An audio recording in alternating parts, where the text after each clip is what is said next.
Direito desta semana é sobre direito processual penal. O curso fala sobre distinção entre ação, processo e jurisdição, procedimento funcional e tribunal do júri. As aulas são com o professor Ivan Gessler.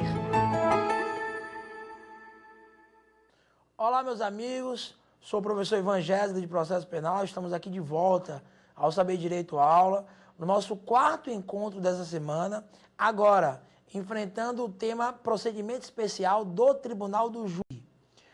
Hoje nós vamos falar da primeira fase do procedimento especial do Tribunal do Júri. A fase do judício accusationis. Para alguns, a fase do sumário de culpa. Claro que essa nomenclatura não é correta.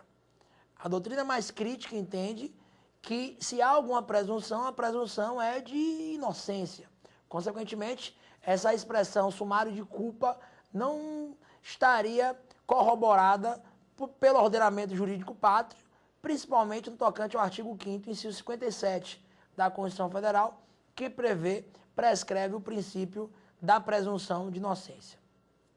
Fato é que o Tribunal do Júri é uma instituição consagrada no artigo 5º, inciso 38 da Constituição Federal. Nós temos lá 4 alíneas que transformaram a instituição do júri numa cláusula pétrea. A competência do Tribunal do Júri é para julgamento dos crimes dolosos contra a vida. Leia-se, aqueles crimes praticados a título de animus necandi, homicídio simples, privilegiado, qualificado, induzimento, instigação e auxílio a suicídio, infanticídio, abortamento. São os casos que nós temos no artigo 74, parágrafo 1º do Código de Processo Penal. A questão é saber se o júri ou o Tribunal do Júri julga apenas os crimes dolosos contra a vida. Mais do que isso, é preciso compreender que o Tribunal do Júri tem competência para julgamento dos crimes dolosos contra a vida, consumados e tentados, e também para os crimes atraídos por uma conexidade, para os crimes conexos. Então, por exemplo, se o sujeito pratica um homicídio qualificado em concurso com um porte ilegal de arma, em concurso com o tráfico de drogas, tanto o homicídio qualificado quanto o tráfico de substância entorpecente seguirão o procedimento especial do Tribunal do Júri. É a leitura que nós podemos fazer do artigo 78 do CPP, artigo 78 do Código de Processo Penal, que trata da unidade do processo e julgamento nos casos de conexão de infrações penais. Um outro ponto relevante é perceber que o júri não julga, em regra, os crimes préterintencionais ou crimes préterdolosos. Por exemplo, lesão corporal seguida de morte, estupro com resultado morte. Esses delitos não são de competência do Tribunal do Júri. Nesse sentido, indo mais além, é o enunciado 603 do Supremo Tribunal Federal. O STF entende que o latrocínio é de competência do juiz singular. Então, ainda que o latrocínio possa ser praticado a título de dolo mais dolo, dolo em relação à subtração e dolo em relação à morte, ainda que no gênero o latrocínio seja um crime qualificado pelo resultado, cuja espécie apenas pode ser um crime préterdoloso, mas nada impede que, como eu disse, exista dolo mais dolo, o Supremo entendeu que o latrocínio não é de competência do Tribunal do Júri, na inteligência da súmula 603 do Supremo Tribunal Federal. Outro ponto em relação à competência do Tribunal do Júri importante diz respeito à súmula vinculante 45, que era ou é a súmula 721 do Supremo Tribunal Federal. O STF deu a moldura vinculativa à súmula 721. E hoje a súmula vinculante 45 continua prescrevendo que a competência do Tribunal do Júri é prevalente sobre o foro por prerrogativa de função estabelecido, cuidado com o termo, exclusivamente em Constituição Estadual. Então, pelo enunciado 721, hoje vinculante 45, se, por exemplo, na Bahia nós temos os defensores públicos com prerrogativa de função na Constituição do Estado baiano, e se esse defensor público eventualmente praticar um peculato, uma corrupção passiva, um roubo, uma extorsão, um homicídio culposo, ele será julgado pelo Tribunal de Justiça, porque o STF considera constitucional a possibilidade das constituições estaduais entregarem prerrogativa de função para determinadas autoridades, que não possuem essa prerrogativa no texto maior na Constituição Federal, na Carta Magna. Entretanto, se o crime praticado pelo defensor público for um crime doloso contra a vida, na esteira da súmula 721, hoje anunciado vinculante, 45, a competência para julgamento desse crime será do tribunal do júri. Então veja que o júri é um juízo prevalente, especialmente quando nós temos um conflito de competência em primeiro grau.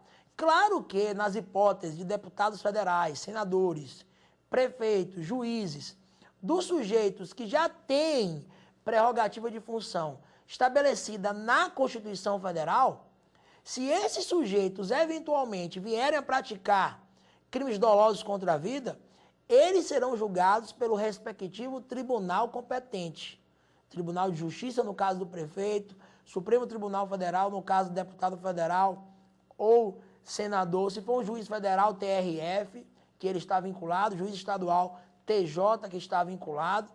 Veja que, como a prerrogativa de função está estabelecida na Constituição Federal, ela vai prevalecer sobre a competência do Tribunal do Júri, que não deixa de ser uma competência situada em térreo, no juízo de piso, em primeiro grau. Agora, outro ponto importante diz respeito ao delito de genocídio. O genocídio, regra geral de competência do juízo federal, especialmente quando praticado contra a comunidade indígena, por exemplo, trava, de fato, uma discussão na doutrina e na jurisprudência para saber se a competência para julgamento desse delito é do juízo singular ou do tribunal do júri. O Supremo Tribunal Federal tem entendido que nos casos em que o genocídio está atrelado a um concurso formal de crimes com homicídio, a competência será do tribunal do júri. Então, o STF tem atrelado, de fato, o genocídio a uma hipótese de concurso formal, artigo 70 do Código Penal, aos casos de homicídio. Consequentemente, vai existir a visa atrativa, o homicídio vai atrair a competência do tribunal do júri também em relação ao genocídio, em relação ao delito conexo. Agora, feitas essas pequenas considerações iniciais em relação à competência do tribunal do júri, nós temos que verificar qual é a estrutura desse rito, a estrutura desse procedimento. O procedimento especial do tribunal do júri está prescrito a partir do artigo 406 do CPP. Ele se encontra, em verdade, do 406 até o artigo 497 do Código de Processo Penal, com alteração feita pela Lei 11.689 de 2008. Em 2008, nós tivemos uma substancial modificação na lei que tratava, ou melhor, na parte do Código de Processo Penal que tratava do procedimento especial do júri. Alguns dispositivos foram inseridos, outros foram revogados, alguns modificados. Então, a Lei 11.689 de 2008 foi responsável, sim, por uma importante alteração no procedimento especial do Tribunal do Júri. Um procedimento que, para a doutrina majoritária, é bifásico. Eu tenho uma primeira fase do rito que vai do artigo 406 até o 421 do Código de Processo Penal, denominada, como eu já disse anteriormente, de judicium accusationis, juízo de prelibação para alguns.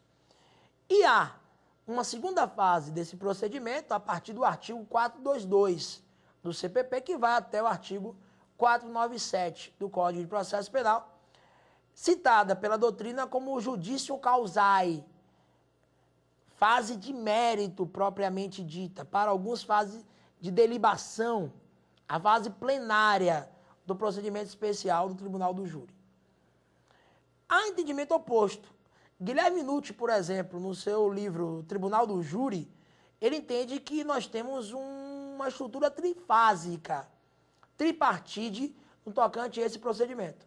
Existiria essa primeira fase que eu citei, a fase sumária, terminando no artigo 421 do Código de Processo Penal, mas nós teríamos posteriormente uma fase de preparação do julgamento pelo Tribunal do Júri e, por fim, a fase plenária, a fase de julgamento mesmo pelo Tribunal do Júri em plenário de julgamento.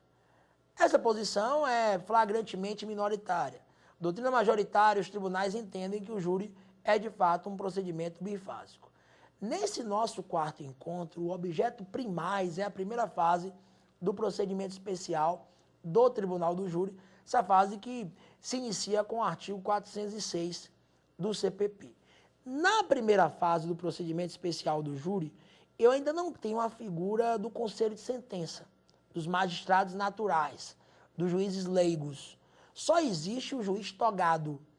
É uma primeira fase que se assemelha em muito com o procedimento comum ordinário que nós já estudamos, se assemelha um pouco com o procedimento funcional e da lei antidrogas em alguns atos. A estrutura é muito parecida. Na primeira fase do procedimento especial do júri, claro, o procedimento vai se iniciar com o ofertamento da denúncia ou queixa, com o oferecimento da petição inicial acusatória. Assim como no rito ordinário, oferecida a denúncia ou queixa subsidiária, né, porque todos os crimes dolosos contra a vida são crimes de ação penal pública incondicionada, mas, eventualmente, se o Ministério Público, em um caso de homicídio doloso, por exemplo, não oferece a denúncia no prazo de lei, o artigo 29 do CPP permite que o ofendido, seu representante legal ou sucessor, principalmente no caso de homicídio consumado, claro, vai ser o sucessor, possa ofertar uma queixa subsidiária, no prazo de 6 meses a partir do conhecimento, ou melhor, a partir da inércia ministerial, a partir do momento em que o Ministério Público perde o prazo para oferecer a sua inicial acusatória. Então, o artigo 29 do CPP diz que, nos crimes de ação pública, se o Ministério Público não ofertar a denúncia no prazo de lei, a partir do término do prazo ministerial, que vai ser de 5 dias, já falei isso aqui, em outros encontros, nos encontros anteriores, 5 dias, se o investigado estiver preso, 15 dias solto. Se o MP, em um caso de homicídio, perde esse prazo, o ofendido, representante legal ou sucessor, pode oferecer uma queixa subsidiária, supletiva, nos termos do artigo 29 do CPP e artigo 5º, inciso 59 da Constituição Federal. Prazo, repetindo e retificando em tempo, 6 meses a partir da inércia ministerial. É o que prevê o artigo 29 do CPP.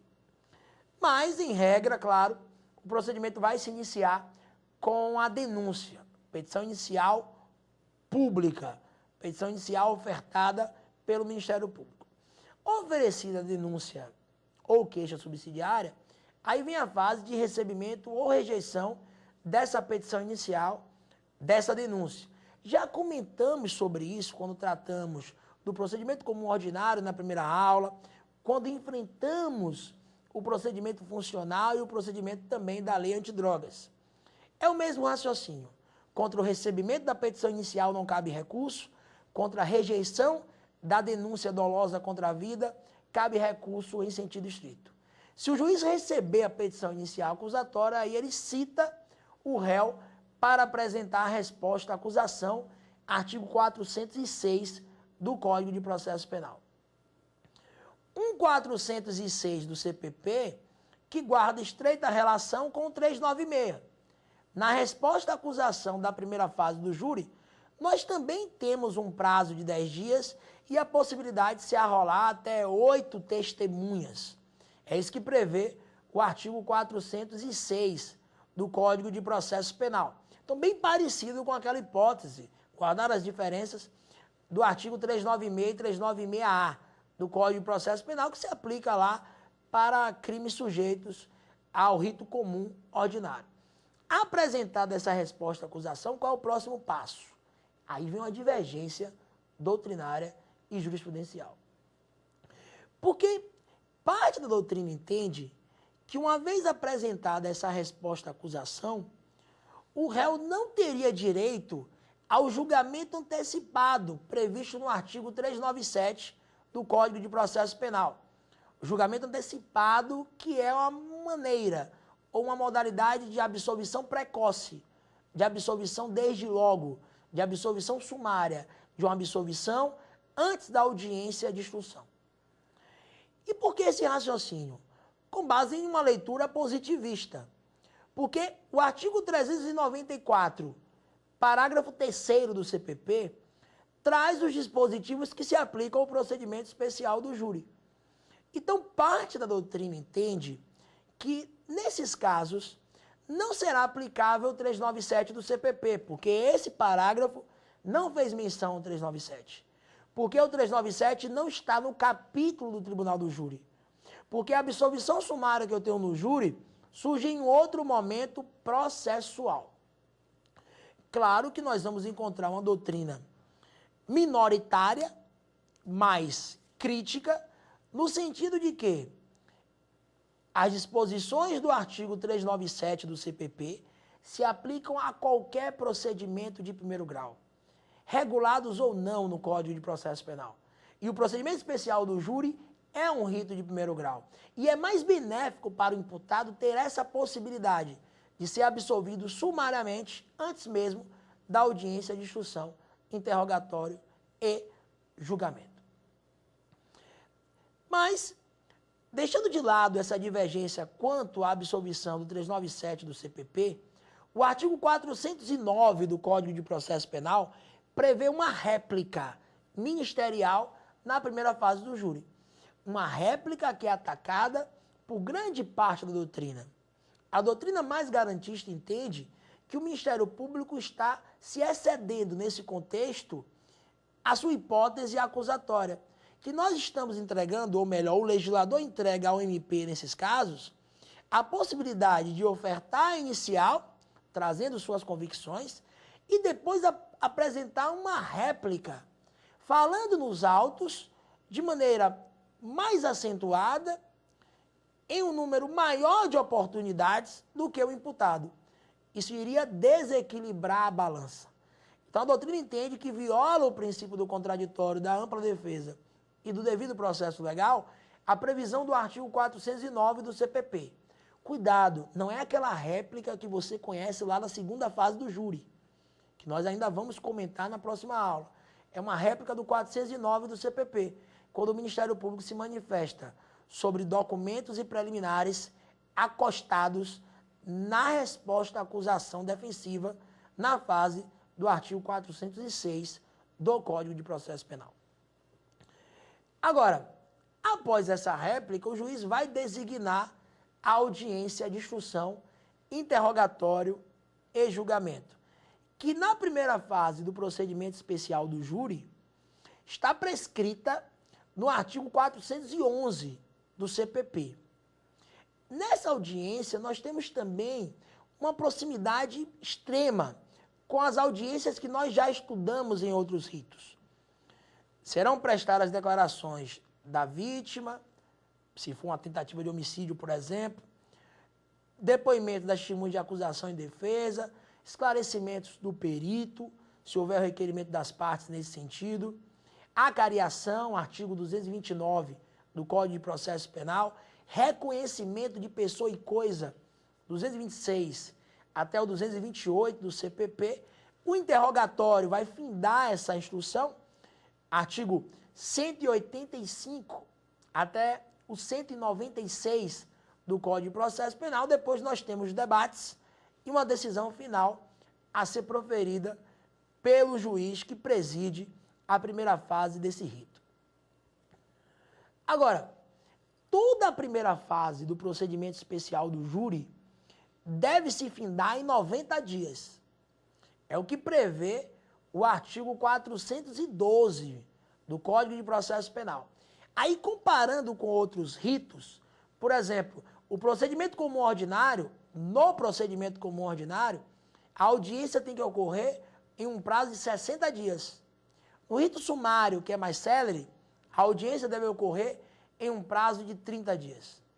No combate às organizações criminosas, previsto, conforme previsão da Lei 12.850 de 2013, artigo 22 da Lei 12.850 de 2013, todo o procedimento deve terminar em 120 dias, podendo, se houver necessidade, com ordem judicial, ser duplicado para 240 dias.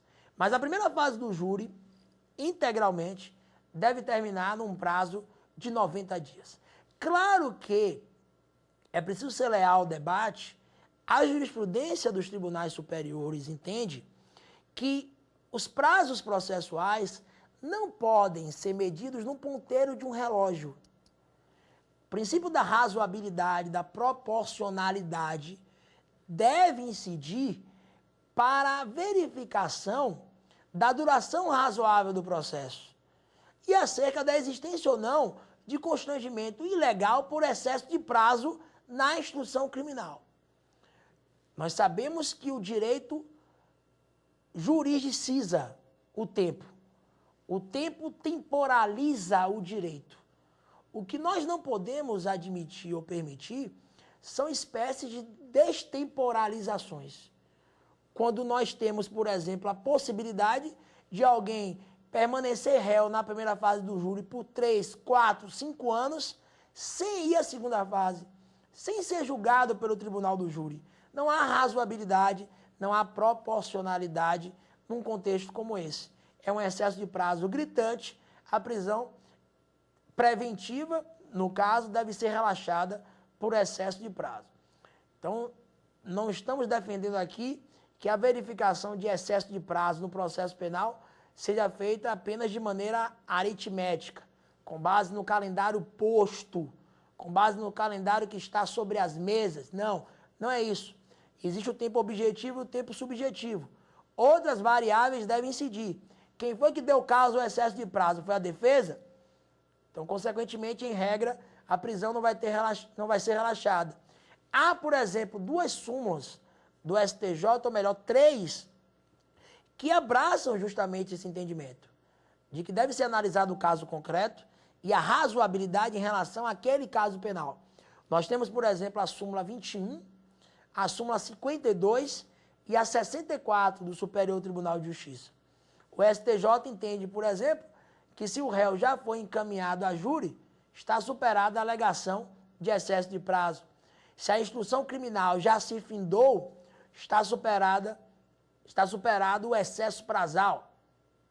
Claro que o próprio STJ e também o Supremo relativizam esse entendimento, até porque o Supremo não está vinculado a essa posição sumulada do Superior Tribunal de Justiça.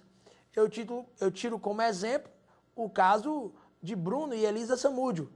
Bruno já tinha sido pronunciado, Bruno já tinha ido a júri, foi condenado e o ministro Marco Aurélio, em decisão monocrática, relaxou a prisão porque o recurso já durava anos sem ser julgado, o recurso de apelação. Tinha pronúncia? Tinha, mas também tinha um excesso de prazo no julgamento do recurso de apelação. Na nossa concepção, naquele momento, uma decisão correta, uma decisão acertada, tendo em vista que o excesso de prazo era manifesto.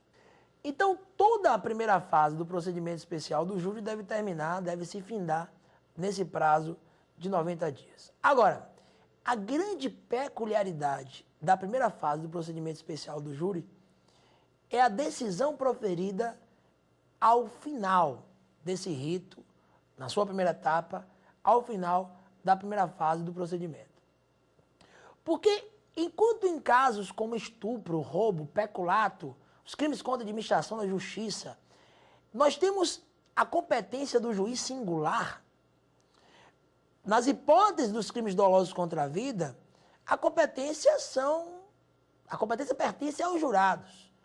O Constituinte quis que sujeitos comuns do povo,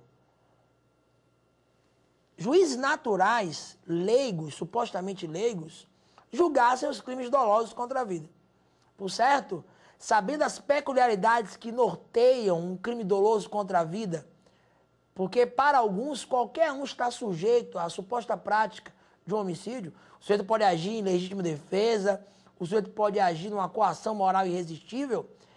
Por conta disso, pelas peculiaridades que norteiam uma acusação dolosa contra a vida, o Constituinte quis entregar a competência para julgamento a juízes naturais. Então, na primeira fase do Tribunal do Júri, onde só tem um juiz de direito, não há possibilidade de se proferir uma sentença condenatória. Porque o juiz togado não tem competência para isso. O que o juiz faz é uma filtragem na acusação. Ele decide se vai, em outras palavras, encaminhar ou não aquele réu a julgamento pela segunda fase do procedimento especial do júri, a julgamento pelo conselho de sentença, pelos jurados. Nós temos 4 decisões ao final da primeira fase do procedimento especial do Tribunal do Júri. A pronúncia, prevista no artigo 413 do Código de Processo Penal, a impronúncia, prescrita no artigo 414 do CPP, a absolvição sumária, deitada no dispositivo 415 do mesmo Código de Processo Penal, e a desclassificação construída no 419 do Código de Processo Penal. A primeira dessas 4 decisões que nós vamos comentar é a pronúncia. A pronúncia é uma decisão interlocutória, mista, não terminativa. Veja que ela não tem natureza jurídica de sentença condenatória. É uma decisão que reconhece a justa causa e encaminha o réu a julgamento pelo Tribunal do Júri. Justa causa como? A pronúncia é uma decisão que reconhece indícios suficientes de autoria ou participação, materialidade e determina que o réu seja julgado pelo Tribunal Popular. Nós já vimos, na primeira aula desses nossos encontros, que para receber a denúncia ou queixa, o juiz precisa de justa causa. O fumus comice delicti, a fumaça da prática do crime. Como diz a doutrina estrangeira, é a fumaça que traz a certeza de uma combustão. Não é a certeza da prática do crime, mas é uma chama importante, é um juízo de probabilidade. Qual é a diferença daquela justa causa que tem a serventia de receber a petição inicial para essa justa causa que é pressuposto para pronunciar alguém? Aurí Lopes Júnior defende que a pronúncia é uma espécie de recebimento da denúncia, agora legitimada por uma instrução jurisdicionalizada. Porque quando o juiz recebeu a denúncia lá, tornando o sujeito réu e edificando o processo penal, ainda não tinha ocorrido a audiência. As provas não tinham sido produzidas. E só é prova aquilo que é produzido à luz do contraditório e da ampla defesa. E não numa unilateralidade que nós temos, por exemplo, no inquérito policial. Mas agora, na pronúncia, nós já tivemos instrução criminal. Agora, na pronúncia, os indícios suficientes devem ser lidos à luz do artigo 155 do CPP. São provas construídas em juízo. O que a doutrina defende, e o Código de Processo Penal, no 413, parágrafo 1º, expressamente prevê, é que o juiz deve se limitar na pronúncia aos indícios suficientes de autoria e materialidade. Ele não pode ir além. E ele não pode ir além porque a cognição na pronúncia não é exauriente. O juiz não pode usurpar uma competência constitucional do Tribunal do Júri, dizendo, por exemplo, que o réu foi o autor do fato, que o crime foi bárbaro, que não houve legítima defesa, porque senão ele vai estar usurpando uma competência que pertence aos jurados. Vai existir um excesso vernacular, vai existir um excesso de linguagem. A jurisprudência, tanto do STJ quanto do Supremo Tribunal Federal, não tem admitido esse excesso em adjetivos, por exemplo, na decisão de pronúncia. Uma pronúncia que fale demais, uma pronúncia que tem um aprofundamento nos elementos meritórios, que não se limite às hipóteses do parágrafo 1º do artigo 413 do Código de Processo Penal, que não se limite aos indícios suficientes de autoria e materialidade. A saída para o Superior Tribunal de Justiça foi determinar o envelopamento da pronúncia. Envelopar a pronúncia para que os jurados não tivessem acesso a uma decisão que se exceda na linguagem. Imagine, por exemplo, uma pronúncia que tenha 57 páginas, onde o juiz fala que não há dúvidas de que o réu foi o autor do fato. Mas o Supremo foi além. O Supremo Tribunal Federal, corretamente, entendeu que não bastaria envelopar a pronúncia. A posição do STF é que uma nova pronúncia deve ser proferida, porque uma cópia da pronúncia vai ser entregue a cada jurado. É isso que prevê, ou é isso que prescreve, o artigo 472, parágrafo único do Código de Processo Penal, que está lá sitiado na segunda fase do procedimento especial do Tribunal do Júri. Então, na pronúncia, o juiz vai se limitar aos indícios suficientes de autoria, a materialidade, e vai fazer a definição jurídica do fato. Ele vai ter que dizer se é um homicídio simples, se é um homicídio qualificado, se existe causa de aumento de pena. Na pronúncia, cuidado, consoante o artigo 413 do CPP, só entram as qualificadoras e as causas de aumento de pena. É uma decisão declaratória, que não faz coisa julgada material. Quando eu digo que na pronúncia só entra qualificadoras e causas de aumento de pena, eu digo que o juiz tem que tipificar declarando a suposta existência dessas qualificadoras que não são manifestamente improcedentes. É isso que o juiz vai dizer. O juiz não pode afirmar que o crime é qualificado. Ah, não, o crime foi abjeto, com motivo torpe. Ele não pode dizer isso. Ele vai ter que afirmar que a qualificadora não é manifestamente improcedente, como também as causas de aumento de pena. Na pronúncia, entretanto, não incide a minorante. Na pronúncia, não ingressam as causas de diminuição de pena. O privilégio previsto no parágrafo 1º do artigo 121 do Código Penal, ele só tem aplicação, ou melhor, só pode ser reconhecido pelos jurados. Na fase do 483 do Código de Processo Penal, será quesitado ao júri: o réu agiu por relevante valor moral? O réu agiu por relevante valor social? O réu agiu sob o domínio de violenta emoção, logo em seguida a injusta provocação da vítima? Se 4 jurados responderem sim, aí tudo bem. O homicídio privilegiado vai ser reconhecido e o juiz que preside a segunda fase do júri, que lavrará a sentença condenatória, é obrigado a reduzir a pena, viu? Ele só vai decidir se a redução é 1/6, se a redução é 1/3, depende das circunstâncias judiciais, da força desse privilégio, mas o juiz vai ser obrigado a reduzir a pena. Mas, mantendo o raciocínio em relação à pronúncia, a pronúncia hoje tem uma importante função. Na verdade, eu vou além. Eu vou entregar a vocês 3 efeitos importantes da pronúncia. Primeiro efeito, claro, quando a pronúncia transita em julgado. Quando a pronúncia, é melhor afirmar, preclui, porque é uma outra espécie de preclusão que nós temos no tocante à pronúncia, já que ela não faz coisa julgada material. Ela pode ser totalmente modificada no júri. O sujeito pode ser pronunciado por homicídio qualificado no júri, os jurados tirarem as qualificadoras, ou até absolvê-lo. Então a pronúncia não faz coisa julgada material, só coisa julgada formal.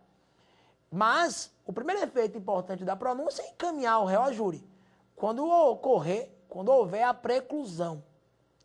Diante essa nova orientação do Supremo Tribunal Federal, no sentido de que, após o improvimento da apelação em segundo grau, após o esgotamento da segunda instância, julgando os embargos de declaração, eventuais embargos infringentes, o réu já pode cumprir a pena, a execução provisória da pena, há quem defenda que, uma vez julgado o recurso contra a pronúncia e esse recurso é o recurso em sentido estrito, esgotada a via ordinária em segunda instância, o júri já pode ser realizado.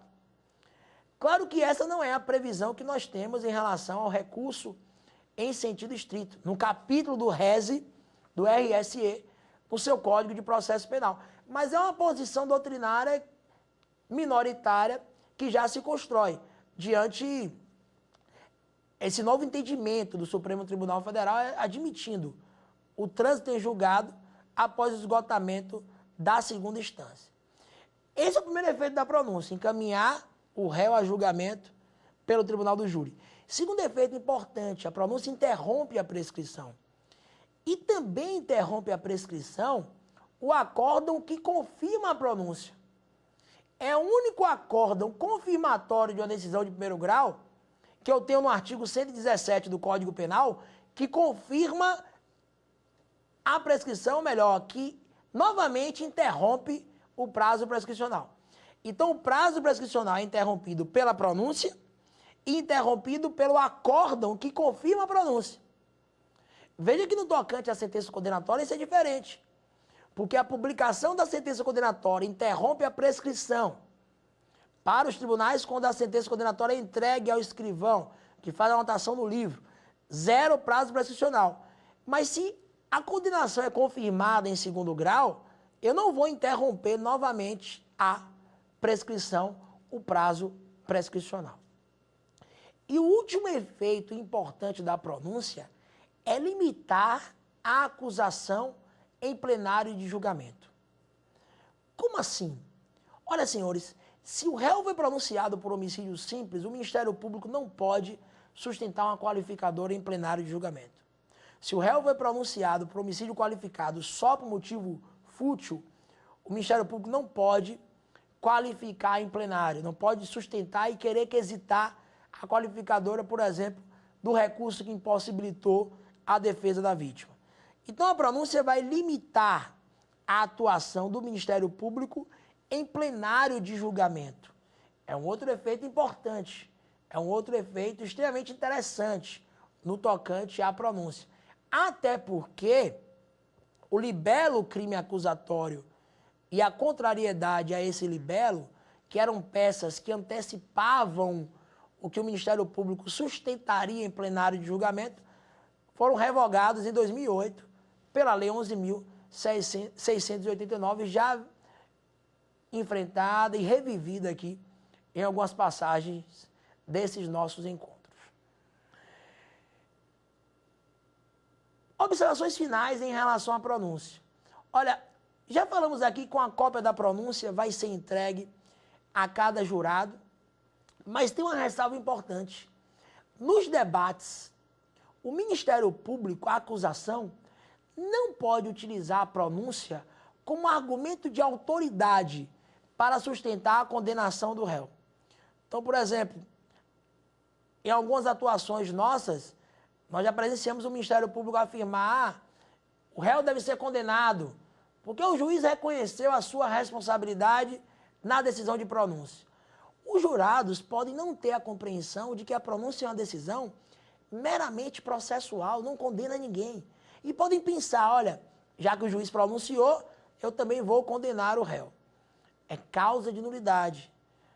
Uma questão de ordem deve ser levantada imediatamente para constar em ata essa hipótese de nulificação desse julgamento. É o que prevê o artigo 478 do CPP. O 478 também diz que as partes não podem fazer referência à pronúncia como argumento de autoridade para a condenação, ao silêncio do réu, ao silêncio do acusado. Eu já tive casos em que o réu, por exemplo, estava foragido ou não foi encontrado para comparecer ao julgamento pelo tribunal do júri e não compareceu, mas o júri hoje, desde 2008, na verdade, pode ocorrer sem a presença do réu. Claro, desde que com a defesa técnica em plenário de julgamento. E aí o promotor volta e meia afirmava, olha, o réu não veio, o réu está com descaso com os jurados, com vossas excelências. Claro que isso é uma causa de nulidade, porque o não comparecimento do réu é um corolário lógico do direito à não autoincriminação, do direito ao silêncio. E é vedado pelo artigo 478 do CPP qualquer referência ao silêncio do réu como argumento de autoridade para propiciar a sua condenação. Da mesma forma, se for necessária, é uma medida excepcional, mas se for necessária a utilização das algemas em plenário de julgamento, o Ministério Público não pode fazer menção à utilização das amarras como um troféu para vencer o júri, afirmando, por exemplo, que o réu está algemado porque ele é extremamente perigoso, fazendo uma captura psíquica nos jurados que decidem com base no sistema da íntima convicção. Os jurados não fundamentam suas decisões. Então, às vezes, o jurado pode condenar ou absolver o réu por vários motivos que nós jamais saberemos. É uma vedação. O Ministério Público não pode fazer menção, então, à utilização das algemas como argumento para propiciar a condenação do imputado. Por fim, a regra é que o réu seja intimado pessoalmente da pronúncia. Claro que, se não for encontrado para ser intimado, será possível a intimação por edital. Mas a regra é a intimação pessoal no tocante à decisão interlocutória de pronúncia, como prevê o artigo 420 do Código de Processo Penal. Outra decisão que nós temos ao final da primeira fase do júri é a impronúncia, que já é o oposto da pronúncia. Enquanto na pronúncia o juiz entende que há justa causa para encaminhar o réu à segunda fase do procedimento, na impronúncia o que nós temos é o reconhecimento da dúvida, da ausência de indício suficiente de autoria e prova da existência do fato, a materialidade. Se há dúvida, o réu não pode ir a julgamento pelo tribunal do júri. Ele deve ser impronunciado nos termos do artigo 414 do Código de Processo Penal.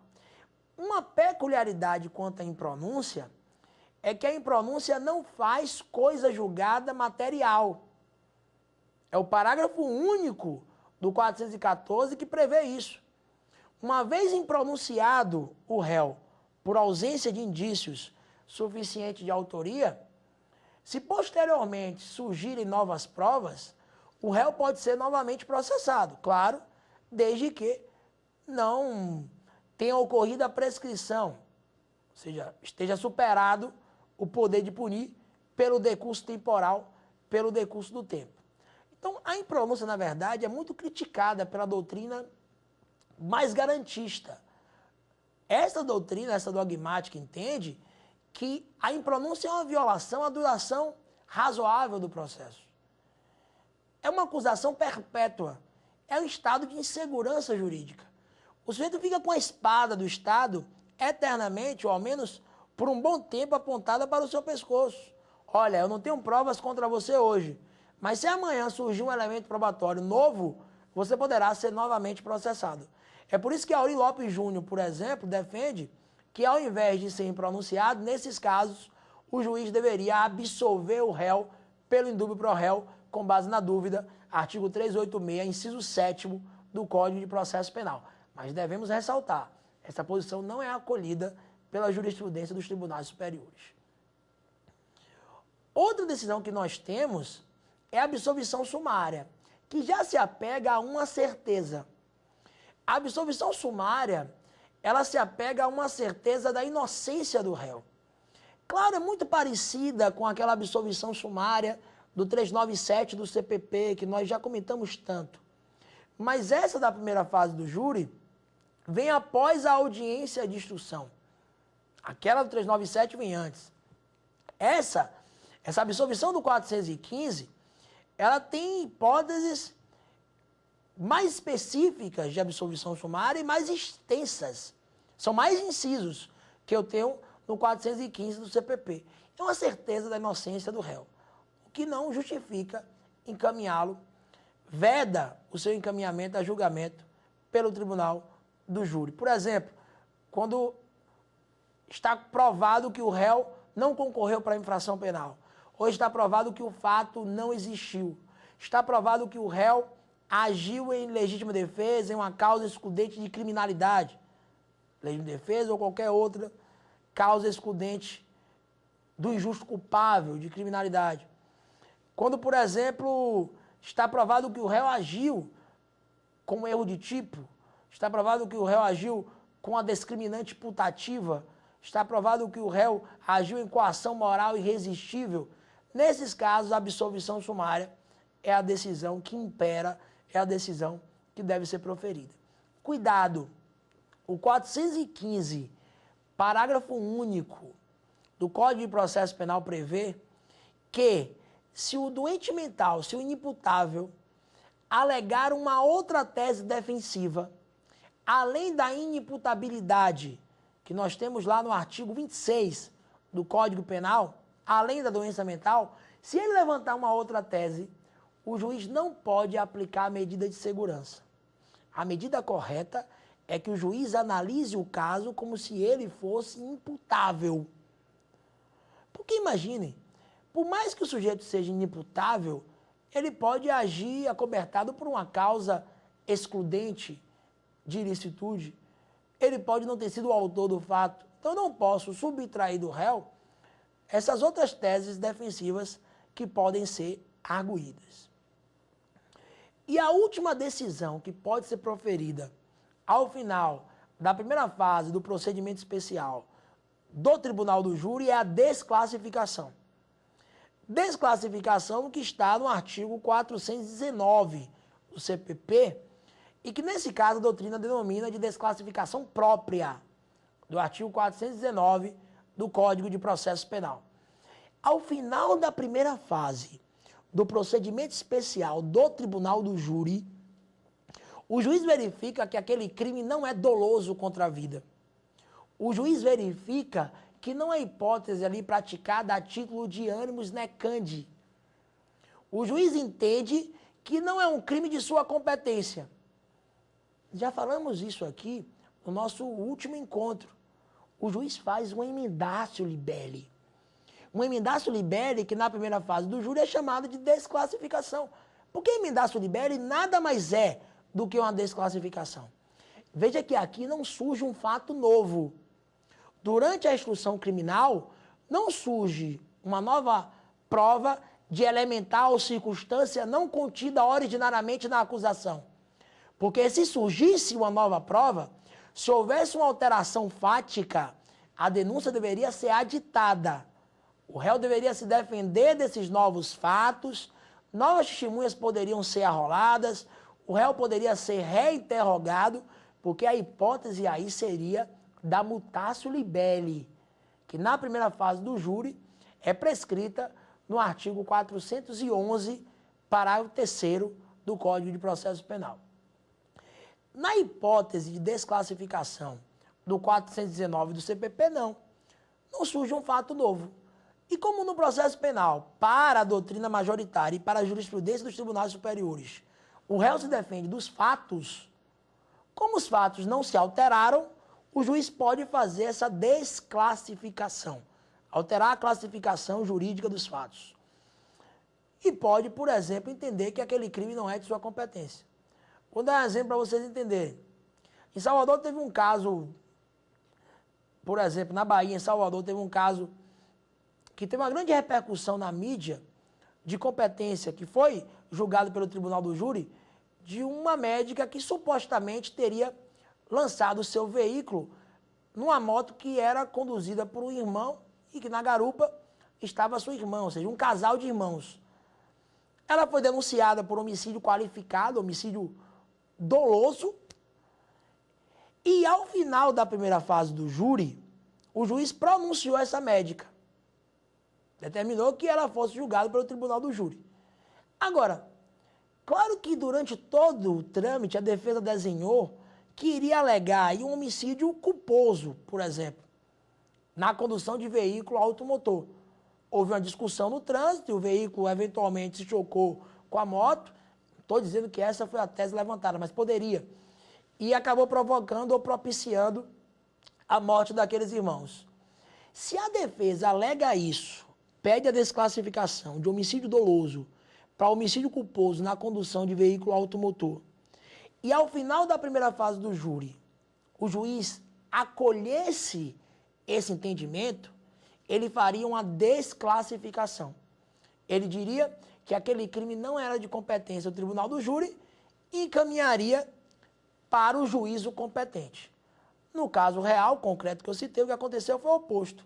O juiz encaminhou a júri e, como o júri é uma caixinha de surpresa, a defesa alegou e pediu a desclassificação para homicídio culposo, mas também pediu a absolvição da médica, dizendo que ela não tinha atingido o veículo, a moto dos irmãos, das vítimas. E os jurados absolveram essa médica. Consequentemente, nem houve uma decisão desclassificatória na primeira fase do júri e muito menos na segunda fase do procedimento especial do Tribunal do Júri. Com isso, nós afirmamos o seguinte: se a desclassificação for feita pelo juiz na primeira fase do procedimento especial do júri, qual é a consequência? Encaminhar os autos para o juízo competente. Então, por exemplo, quando eu era estagiário da Defensoria Pública, participei de um júri em que um sujeito agrediu o filho da ré e a ré teria dado uma facada no sujeito. Aplicou um golpe e a ponta da faca quebrou no peito do sujeito. Aí a ré olhou para a ponta da faca, deu as costas e foi embora. Ela foi denunciada por tentativa de homicídio. Nós alegamos que ela iniciou a execução de uma tentativa de homicídio que não se consumou, não se tornou um homicídio consumado por sua desistência voluntária. Ela poderia continuar na execução daquele delito, mas não existiram circunstâncias alheias à vontade. Ela desistiu voluntariamente e retornou por aquilo que Nelson Hungria chamava de ponte de ouro para a legalidade. Então ela só responde pelos atos já praticados. Se na primeira fase do júri o juiz já aceitasse essa nossa tese, ele desclassificaria da tentativa de homicídio para lesão corporal consumada. O laudo dizia que a lesão foi leve, então ele tem que encaminhar os autos para o juizado especial criminal. Se a lesão for grave, encaminha para a vara criminal. Então, se a desclassificação ocorrer na primeira fase do procedimento especial do júri, os autos são encaminhados para a vara criminal, para o GCRIM, depende do juízo competente no caso concreto. Entretanto, pode acontecer do réu ser pronunciado por homicídio consumado, por tentativa de homicídio. E os jurados entenderem que aquele crime não é de sua competência, que aquele crime não é doloso contra a vida. Os jurados entenderem, por exemplo, que não houve uma tentativa de homicídio, que não houve o início da execução de homicídio, que não se consumou por circunstâncias alheias à vontade do agente. Se os jurados disserem, por exemplo, não a esse quesito, disserem não à tentativa de homicídio, disserem não ao homicídio consumado, reconhecerem, consequentemente, uma lesão corporal consumada, reconhecerem uma lesão corporal seguida de morte, os jurados estão cessando a sua competência para continuar analisando aquele caso penal. Então, por exemplo, teve uma hipótese em São Paulo, certa feita, de sujeitos que vinham supostamente conduzindo um caminhão com substância entorpecente. E aí a Polícia Rodoviária Federal recebeu aquela informação, interceptou o caminhão e os carros que vinham batendo aquele caminhão, dando suporte ao transporte daquela droga. Quando a Polícia Rodoviária Federal interceptou aqueles veículos, um sujeito saiu do fundo do carro e saiu correndo. Aí o policial rodoviário federal foi atrás do sujeito. O sujeito puxou uma faca e deu um golpe no policial rodoviário federal. Só um golpe. Não matou. Foi tentativa de homicídio. Tudo foi a júri. Foi a júri a tentativa de homicídio, que só um praticou, supostamente. Foi a júri o tráfico de substância entorpecente. Mas na primeira série de quesitos, os jurados já disseram não à tentativa de homicídio. Disseram que não houve o início da execução de um homicídio que não se consumou por circunstâncias alheias à vontade do agente. Nesse caso, quando a desclassificação é feita pelos jurados, pelo conselho de sentença, quem julga o crime desclassificado e o tráfico, que é o crime conexo, é o juiz que preside a sessão de julgamento. Então, quando a desclassificação ocorre na primeira fase do júri, autos encaminhados para a vara competente. Quando a desclassificação é feita em plenário, na segunda fase do rito, o juiz presidente julga o crime desclassificado e se tiver um crime conexo, como nesse nosso último exemplo, o juiz presidente também julga o crime conexo, aplicando, se for o caso, os benefícios da Lei 9.099 de 95, claro, se os delitos forem de menor potencial ofensivo. É isso que prevê o artigo 492, parágrafos 1º e 2º do Código de Processo Penal. Pois bem, uma hipótese diferente é quando o júri absolve ou condena o réu pelo crime de sua competência. Um homicídio consumado, uma hipótese de homicídio doloso, o juiz, uma tentativa de homicídio, um infanticídio, um induzimento ao suicídio, um abortamento. Se o júri, absolve ou condenam o réu pelo crime de sua competência, eles continuam competentes para julgamento do conexo, porque aí eles reconheceram a sua competência. Cada decisão dessa, proferida ao final da primeira fase do procedimento especial do júri, admite uma modalidade recursal. Contra a pronúncia, cabe recurso em sentido estrito, na esteira do artigo 581, inciso 4º do Código de Processo Penal. Pronúncia é uma decisão interlocutória, mista, não terminativa. Como tal, vai desafiar a interposição de recurso em sentido estrito. Contra a desclassificação, que nós acabamos de comentar, também cabe recurso em sentido estrito. É uma decisão que reconhece a incompetência do juízo. Então, vai caber o RSE com base no 581, inciso 2º do CPP. Contra as decisões de absolvição sumária e de impronúncia, em que pese a impronúncia não ter natureza jurídica de sentença, contra essas decisões cabe apelação, na esteira do artigo 416 do Código de Processo Penal. Lembrar que os tribunais superiores entendem atualmente que não cabe mais o esdrúxulo recurso de ofício contra a decisão de absolvição sumária. Está superado o reexame necessário previsto no artigo 574, inciso 2º do Código de Processo Penal. Contra a absolvição sumária do júri, cabe apelação. Então, pessoal, mais uma vez chegamos ao fim de mais um encontro, agora a nossa 4ª aula. Nós iniciamos a análise da primeira fase do procedimento especial do júri, comentamos sobre a estrutura desse rito, falamos das decisões que finalizam essa primeira fase, pronúncia, impronúncia, absolvição sumária, desclassificação. Tratamos também dos recursos que atacam essas decisões. Pronúncia e desclassificação atacadas ou guerreadas pelo RSE, impronúncia e absolvição sumária admitem a interposição do recurso de apelação. Perfeito. Voltamos no nosso último encontro, 5º encontro, falando agora da segunda fase do procedimento especial do júri. Um abraço e até a próxima.